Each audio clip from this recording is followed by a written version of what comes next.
Comment nous sommes devenus humains, les origines de l'empathie, écrit par Sarah Blaffer Hrdy, titre original Mothers and Others, The Evolutionary Origins of Mutual Understanding. L'ouvrage fut initialement publié par The Belknap Press of Harvard University Press, Cambridge, Massachusetts, aux États-Unis, traduit de l'américain par Marlène Martin, lu par Victorine Meyers. Le livre a été publié aux éditions L'Instant Présent en 2016 sous l'ISBN 978 2 916 032 63 4. Chapitre 1. Des singes dans un avion.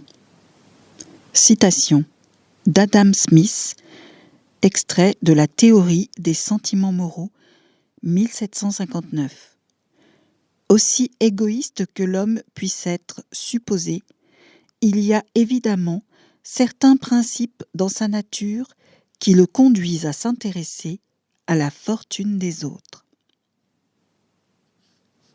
Chaque année, ce sont plus d'1,5 milliard de passagers qui s'envolent pour toutes les destinations du monde.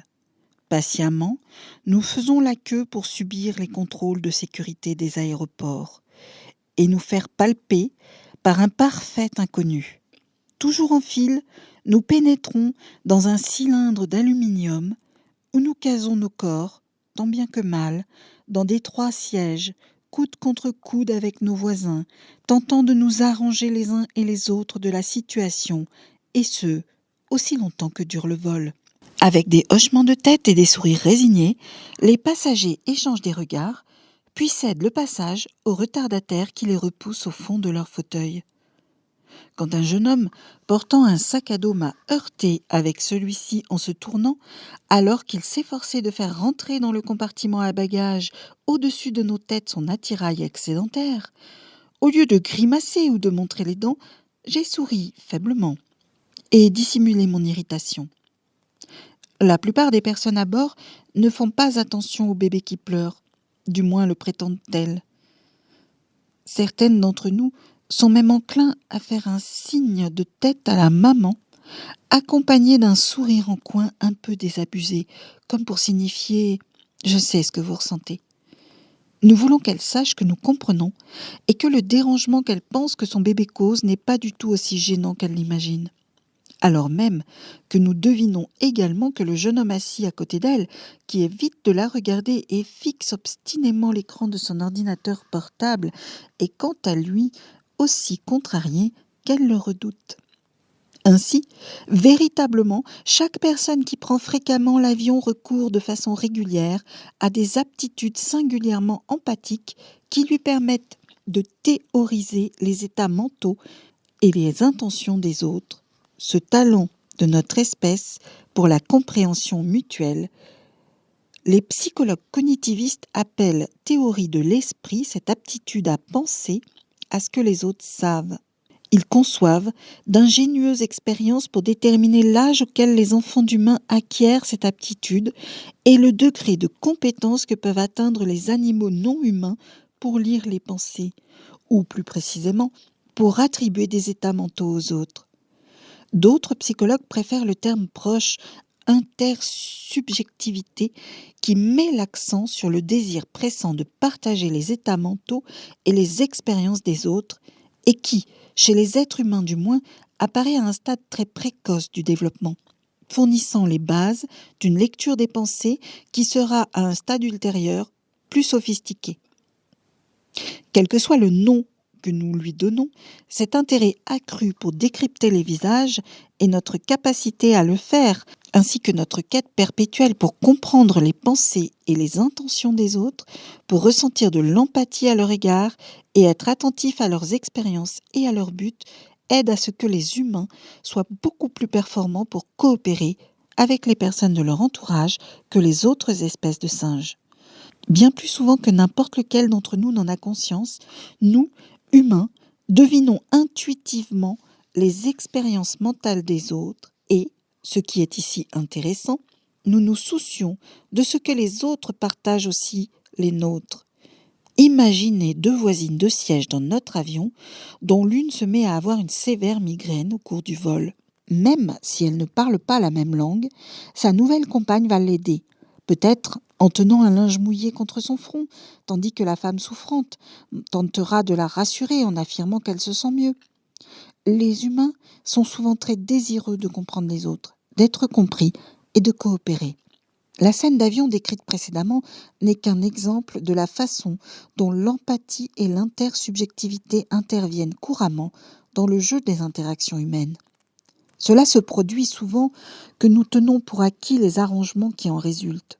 Mais imaginez un instant que dans l'avion, au lieu des passagers humains compressés et énervés, nous avions une autre espèce de singe. Dans ce genre de moment, il est sans doute aussi bien que la lecture des pensées chez les humains demeure un art imparfait, compte tenu de la bizarrerie de mes réflexions sociologiques rêveuses. Je ne peux m'empêcher de me demander ce qui se passerait si mes compagnons de voyage humains se transformaient subitement en singes d'une autre espèce. Par exemple, si je voyageais dans un avion rempli de chimpanzés, nous serions tous fort chanceux de débarquer en ayant encore nos 10 doigts et nos 10 orteils, avec un bébé qui respirerait encore et serait toujours en un seul morceau. Des lobes d'oreilles sanguinolents et autres membres joncheraient les allées de l'avion. Tant d'étrangers hautement impulsifs comprimés dans un espace si restreint, voilà une recette parfaite du chaos destructeur. Une fois acquise, l'habitude de comparer les humains aux autres primates est difficile à perdre. Mon esprit s'envole vers l'un des premiers comptes rendus sur le comportement des langurs Hanuman, une espèce de singe asiatique que je suis allé étudier en Inde lorsque j'étais jeune. T.H. Hughes était un fonctionnaire britannique naturaliste amateur envoyé dans le sous-continent indien pour aider à gouverner le Raj.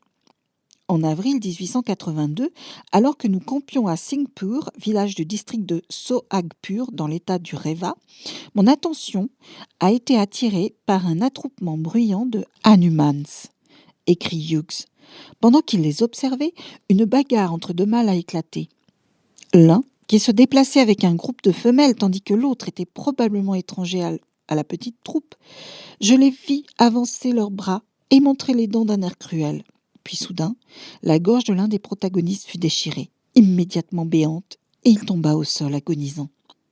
À ce moment de la bagarre, selon Hughes, le vent aurait tourné en faveur de l'étranger, si ses chances n'avaient pas été réduites par le renfort de 2 femelles qui s'étaient avancées vers lui et apportèrent à son adversaire.